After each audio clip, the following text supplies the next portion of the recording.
Though Miss Annie Cooper grew up in a system that honored skin color above character, her parents worked hard to provide for her and her 10 siblings. As a wife and mother, Miss Cooper had already experienced a full life before she put a face on police brutality in Selma. She had already traveled and worked in various capacities. When she heard about the nonviolent effort to gain voting rights, Miss Cooper set her course towards justice. She attended mass meetings and she stood in voter registration lines. For that, she lost her job. For that, her family's lives were threatened. And for that, she was beaten. I am Annie Lee Cooper from Selma, Alabama. I played a crucial part in the 1965 Selma voting rights movement, but it wasn't until Oprah played me in the 2014 Oscar-nominated film Selma that people really took notice of my activism. I'm lauded for punching Alabama Sheriff Jim Clark in the face, but I really wanted to restore and protect voting rights. I am Black History. We were able to bring more than 250,000 people to march on Washington. And we all had to prepare a speech. I was very young, 23 years old, had all of my hair and a few pounds lighter. I have the pleasure to present to this.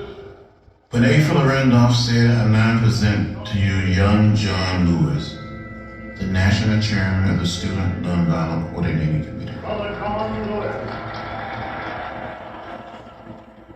I am Representative John Robert Lewis, born in rural Alabama near Troy, as the son of sharecroppers. I embarked on an incredible life of good trouble. As a freedom rider, as a founding member of the Student Nonviolence Coordinating Committee, as an organizer of the March on Washington, and as a leader of the famed March in Selma, Alabama, that became known as Bloody Sunday. By the time I was 25, I would use speech and assembly as powerful tools for change, and of course, I was only getting started. I continued to serve as a powerful voice for racial justice and First Amendment freedoms in the halls of Congress for over 30 years.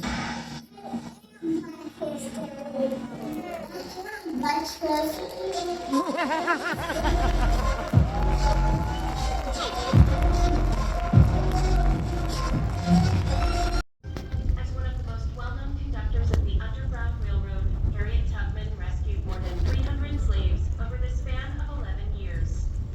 Harriet Tubman was one of the most remarkable women in American history. Born a slave in the early 1820s, Araminta Ross changed her name to Harriet Tubman after marrying a free black man named John Tubman around 1844.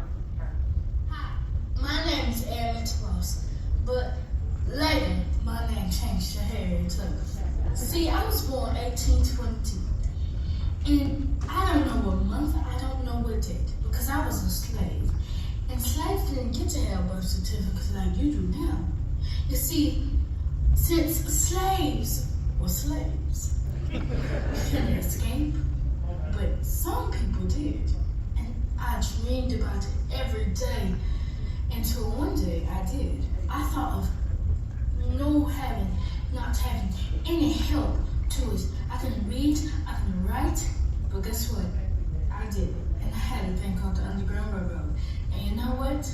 I'm Black History. Douglas's life sort of spans across the expanse of the 19th century as a symbol of the worst and the best in the American character. He was the slave who saw most of the worst brutalities of slavery.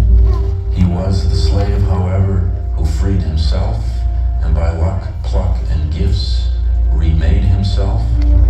Most importantly, he had an enormous ability to capture in words the meaning of what America is about. Hello, I'm Frederick Douglass, born Frederick Augustus Washington Bailey, February 1817 or 1818. I am an American social reformer, abolitionist, orator, writer, and statesman. After escaping from slavery in Maryland, I became a national leader of the abolitionist movement in Massachusetts and New York. I was known for my famous oratory and incisive anti-slavery writings. Accordingly, I was described by abolitionists in my time as a living